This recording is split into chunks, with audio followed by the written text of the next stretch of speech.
एक दो चार नहीं सारा बदन है जख्मी, दर्द खुद परेशान है कहाँ से उठूं। इतने जख्म है वहाँ, वहाँ ना कहीं आपको डिग्री कॉलेज है ना अच्छे हॉस्पिटल है। अब एमआईएम को 2020 के मुकाबले 2025 में कहाँ पर देख रहे हैं? देखिए, कोशिश तो यही है पार्टी के कि पूरा बिहार में लड़े। और जब बिहार जिस तरीके से एमआईएम का लहर चल रहा है, इससे सब पार्टी जो है डरा हुआ है, सहमा हुआ है।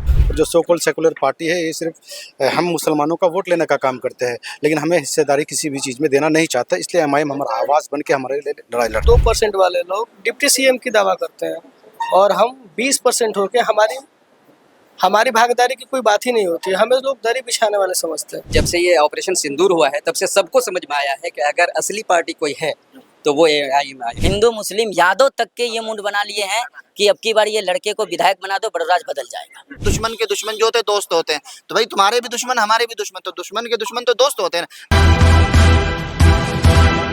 नमस्कार, आप देख रहे हैं जनता का हित और मैं हूं आपके साथ अनम जाहिद। इस वक्त मैं पटना में मौजूद हूं और एमआईएम के प्रदेश कार्यालय में मौजूद हूं। थोड़ा सा अंदर आइए, बातचीत करेंगे कि बिहार में चुनावी माहौल जो है वो पूरी तरीके से गर्माता जा रहा है और एमआईएम के कार्यालय में भी हलचल तेज हो गई है। उम्मीदवार जो हैं, जो दावेदारी कर रहे हैं, उनकी भी भीड़ लगना शुरू हो चुकी है। यहाँ पर तमाम लोगों की आप भीड़ देख सकते हैं, इधर दिखाइए।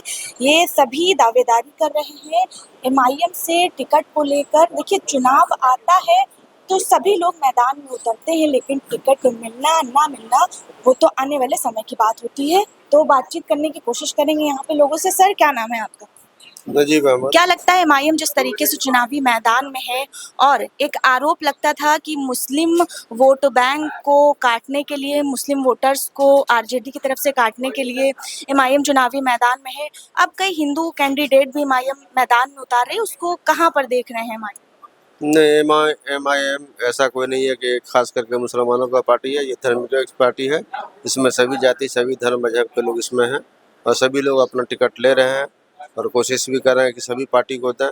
ये कोई विशेष पार्टी मुसलमान बनकर नहीं रह गई। क्या नाम है आपका सर? मेरा नाम डॉक्टर शाहनवाज हुआ। आप किस विधानसभा से आए हैं? बेतिया विधानसभा 08। तैयारी कर रहे हैं चुनाव को? जी। अच्छा, क्या लगता है एमआईएम अगर आपको टिकट दे देती है, चुनाव लड़ते हैं आप, सबसे पहला मुद्दा क्या होगा आपके लिए? जनता के लिए पहला काम क्या करेंगे और विधानसभा के अंदर कौन सा मुद्दा उठाएंगे? हमारे यहाँ बहुत से मुद्दे हैं। अभी जो बारिश हुई है हमारे यहाँ, अभी पूरी तरीके से बेतिया बारिश में डूबी हुई थी।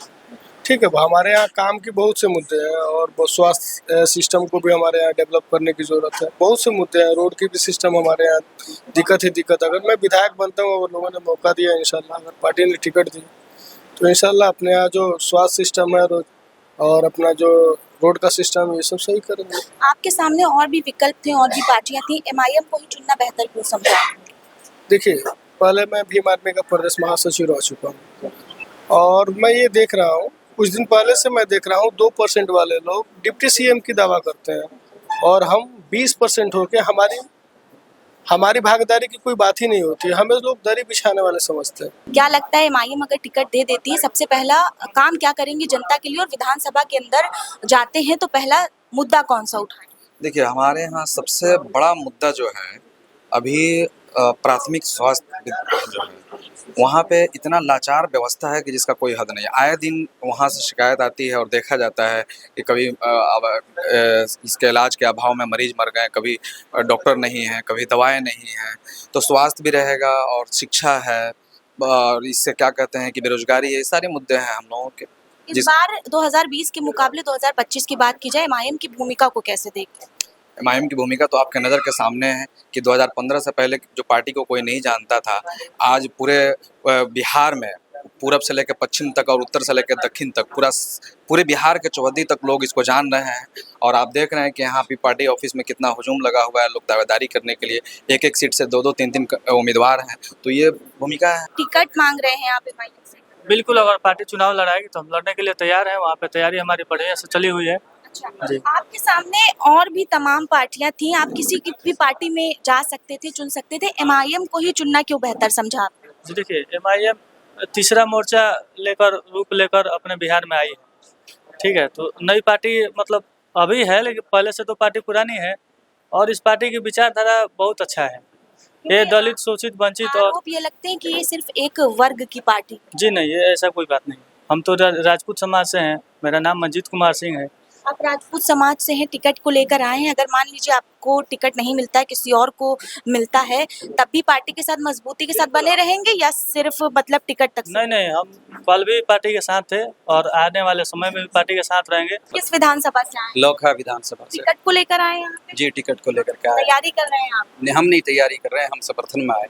अच्छा, समर्थन तैयारी कौन कर रहा है? तैयारी है, एक युवा नेता है आपके साथ में? जी, उनके क्या लगता है कि आपके साथ जो आए हैं, जो तैयारी कर रहे हैं एमआईएम से, क्यों एमआईएम समझ में आई? आपके सामने आरजेडी, जेडीयू, बीजेपी और भी अन्य पार्टियां थी, एमआईएम में ही क्यों टिकट मिला? एमआईएम मेन वजह ये है कि जो ये पार्टी है ये सबकी पार्टी है। अभी तक लोग एक ही नजरिया से देख रहे थे कि ये मुस्लिमों वर्ग की पार्टी कहा जाता जी एक वर्ग की पार्टी कहा जा रहा था, लेकिन जब से ये ऑपरेशन सिंदूर हुआ है तब से सबको समझ में आया है कि अगर असली पार्टी कोई है तो वो एमआईएम है। क्या नाम है सर आप? ई मोहम्मद मुकीम। यहाँ किस सिलसिले में आए हैं आप? मैं पार्टी के प्रदेश सचिव हूँ, बिहार प्रदेश सचिव, और मैं मुजफ्फरपुर के साहेबगंज 98 साहेबगंज विधानसभा से पूर्व प्रत्याशी भी एमआईएम कर रहा हूँ 2020 में। अभी दावेदारी कर अभी रहे हैं? दावेदारी है और इंशाल्लाह मुझे पूरी उम्मीद है जनाब अख्तर इमाम साहब हमारे प्रदेश अध्यक्ष और राष्ट्रीय अध्यक्ष के ऊपर कि मेरे मेहनत को देखते हुए मैं 10 साल से पार्टी में जुड़ा हूं और मैं हमेशा जो है अपडेट रहा हूं, हर मुद्दे पे मैं आगे रहा हूं, हर समस्याओं को मैं हल करते रहा हूं क्षेत्र में। इंशाल्लाह उम्मीद है कि मुझे मौका मिलेगा। आपको मौका मिलता है, टिकट मिलता है अपनी विधानसभा में, कौन सा ऐसा सबसे बड़ा मुद्दा है, सबसे बड़ा काम, सबसे पहला काम क्या करेंगे और विधानसभा के अंदर सबसे बड़ा मुद्दा कौन सा होगा आपके लिए? देखिए, सबसे पहला मुद्दा तो अभी हम लोग का जो है पूरे बिहार में, पूरे हिंदुस्तान में जो चल रहा है वो सुरक्षा की है। जो आज हमारे अल्पसंख्यक मुस्लिम समाज के लोग जो है कि जिस तरह से उनको परेशान किया जा रहा है, प्रताड़ित किया जा रहा है, कहीं दाढ़ी देख के, कहीं टोपी देख के, कहीं हिजाब देखकर, ये है। दूसरी मुद्दा हम लोग के बहुत मुद्दा है हमारे क्षेत्र में। क्या नाम है? मोहम्मद अफरोज। परिचय के मोहताज नहीं है, लेकिन फिर भी नाम पूछना हमने जरूरी समझा। जी बिल्कुल। अफरोज, बरूराज विधानसभा से आप आए हैं। यहाँ पर बहुत लोगों की भीड़ लगी हुई है टिकट को लेकर, सभी दावेदारी कर रहे हैं।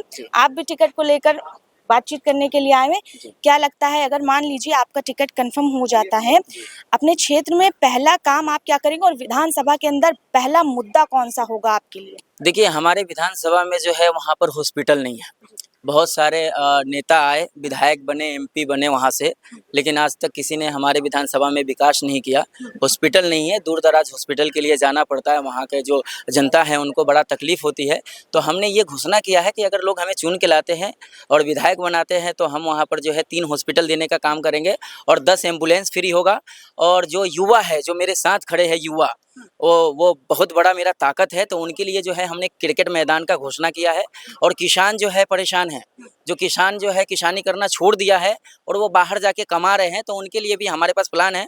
जो वो कमाएंगे, घर पे ही बैठ के खेती करेंगे वापस से और नोट छापने का काम करेंगे। आप युवा हैं, यंग हैं, नौजवान हैं, अभी अपने क्षेत्र में अगर जाते हैं आप, लोग क्या कह रहे हैं आपको लेकर, क्या सोच रहे हैं? देखिए, लोग जो है, जब हम एंट्री मारे बरूराज विधानसभा में और जब हमको देखा, जब हमारा बात सुन के जब वो सहमत हुए, तो सब लोग ने, वहाँ का जनता जो है बरूराज विधानसभा का, हिंदू मुस्लिम यादव तक के ये मुंड बना लिए हैं कि अब की बार ये लड़के को विधायक बना दो, बरूराज बदल जाएगा।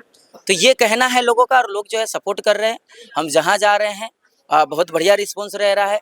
जो प्रेजेंट में हमारे यहाँ पर विधायक है, अगर वो कहीं सभा कर रहे हैं और हम सभा कर रहे हैं तो हमारा भीड़ कई गुना उनसे ज़्यादा होता है। बहुत सारे लोग ये आरोप लगाते हैं कि सिर्फ एमआईएम में लोग नेता बनने के लिए आते हैं, टिकट मिलता है तो रहते हैं, टिकट नहीं मिलता है तो पार्टी छोड़ के चले जाते हैं। आपका क्या स्टैंड रहेगा? अगर टिकट नहीं मिलता है, पार्टी को मजबूत करने के लिए रुकेंगे या कुछ और? देखिए, वो स्वार्थ के लिए आते हैं, हो सकता है बहुत सारे लोग रहते हैं जो एमआईएम में इसलिए जुड़ते हैं, अगर कोई विधायक नहीं है तो एमआईएम में जुड़ जाता है तो उसका देश भर में चर्चा हो जाता है। अगर मैं अपनी बात कर दूं तो मुझे 6 महीना पहले कोई भी नहीं जानता था।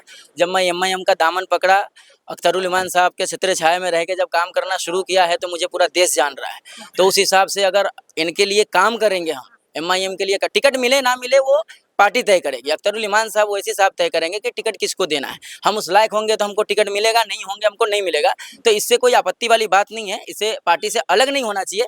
जब उन्हें लगेगा कि अब ये नेता बनने लायक है, लड़ने लायक है, तो वो टिकट देंगे। जब तक हम अगर दामन थाम लिए तो हम साथ में रहें। अब एमआईएम को 2020 के मुकाबले 2025 में कहाँ पर देख रहे हैं?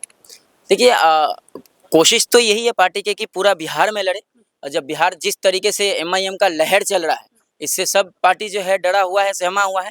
गठबंधन का बात करें तो गठबंधन इसलिए नहीं किया गया है कि यहाँ पर जो है अख्तरुल साहब जो है मुख्यमंत्री का दावा करेंगे और हम ज़्यादा से ज़्यादा सीट भी ला रहे हैं, तो यही कोशिश रहेगी कि हम पूरे बिहार में लड़ेंगे और ज़्यादा से ज़्यादा सीट लाने के काम करेंगे। और पार्टी जैसे अभी कहीं कहीं पर जो है हमारा प्रत्याशी जो है 2-2, 3-3 कैंडिडेट बन के खड़े हैं, कोई विधानसभा में टिकट किसी एक को ही मिलेगा।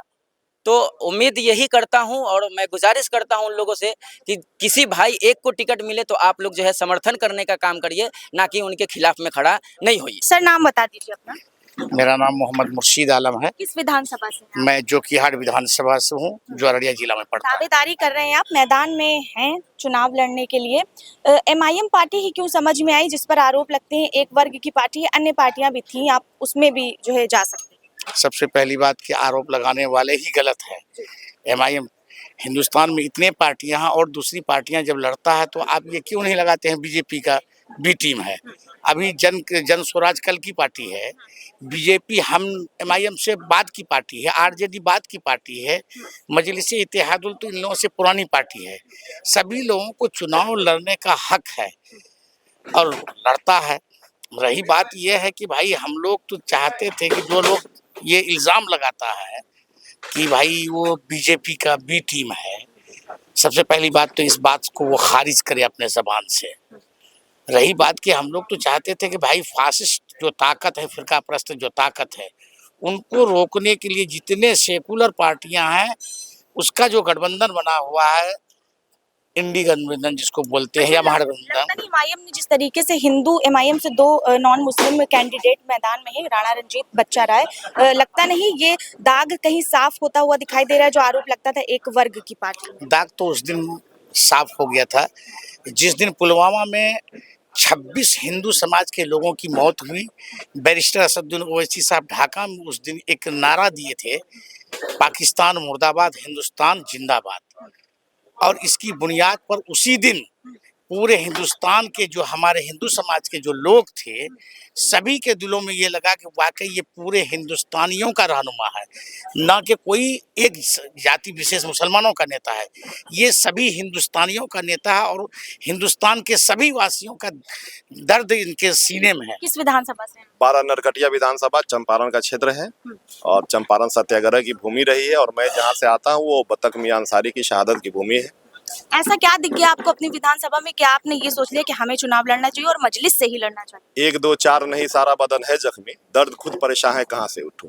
इतने जख्म है वहाँ न कहीं आपको डिग्री कॉलेज है, ना अच्छे हॉस्पिटल है, ना वहाँ रोड की व्यवस्था है। जितने भी यहाँ पर दावेदारों से हमने बात की, लोगों का यही कहना है कि विकास बिल्कुल जीरो है। नीतीश कुमार 20 साल से सत्ता में बने हुए हैं, लेकिन विकास फिर भी जीरो क्यों नजर आता है? नीतीश कुमार ने भाजपा का विकास किया है, उन सांप्रदायिक शक्तियों का विकास किया है जो बिहार में अब रंग दिखाना शुरू हुई है। हम लोग उन्हीं सांप्रदायिक शक्तियों के खिलाफ ऑल इंडिया मजलिस इत्तेहादुल मुस्लिमीन के लोग मुत्तहिद हुए हैं और हम लोग को उम्मीद है कि 14 नवंबर को एक नया इतिहास बिहार में लिखा जाएगा। अगर आपको टिकट कंफर्म किया जाता है, अपने क्षेत्र में पहला काम क्या करेंगे और विधानसभा पहुंचते हैं तो दहाड़ेंगे किस मुद्दे पर? मेरे यहाँ सबसे पहला काम है कि वहाँ पलायन को रोकना, वो चाहे छात्रों का पलायन हो और चाहे मजदूरों का पलायन हो। और दूसरा काम है कि महिलाओं के लिए डिग्री कॉलेज नहीं है, तो पूरे असेंबली में हमारे वहाँ डिग्री कॉलेज नहीं है, तो हम लोग सबसे पहले अपने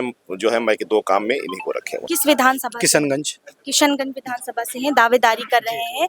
एमआईएम पार्टी ही क्यों समझ में आई आपको? आरजेडी भी है जो कि एमआई समीकरण की बात करती है, बाकी और भी अन्य पार्टियां हैं, तो एमआईएम को ही चुनना बेहतर क्यों समझा? एमआईएम इसलिए क्योंकि एमआईएम जो करप्शन वगैरह होता है या जो खास करके माइनॉरिटीज़ के लोग हैं, वो लोग तमाम लोग उनको ठगने का काम किए हैं, तो इसलिए एमआईएम पार्टी उन लोग के लिए एक ऑप्शन है कि वो हक के बात करते हैं, तमाम मुद्दों पे लड़ने का काम करते हैं। और जो सो कॉल्ड सेकुलर पार्टी है, ये सिर्फ हम मुसलमानों का वोट लेने का काम करते हैं, लेकिन हमें हिस्सेदारी किसी भी चीज़ में देना नहीं चाहता, इसलिए एमआईएम हमारा आवाज़ बन के हमारे लिए लड़ाई लड़। आप दावेदारी कर रहे हैं, जीतते हैं, अगर जनता आप पर विश्वास जताती है, पहला काम क्या करेंगे अपने क्षेत्र में आप?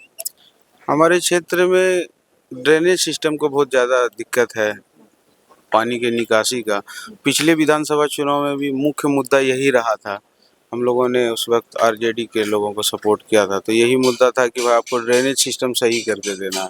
जनता इस बात को लेकर बहुत परेशान है। एमआईएम पार्टी ही क्यों चुनी आपने, जिस पर आरोप लगते हैं कि सिर्फ मुसलमानों की पार्टी है और भाजपा को जिताने का काम करती है? आरजेडी भी ऑप्शन थी आपके सामने। ऑलरेडी ऑप्शन वहां पर है, जमाने से आरजेडी, अभी आरजेडी के ही विधायक हैं।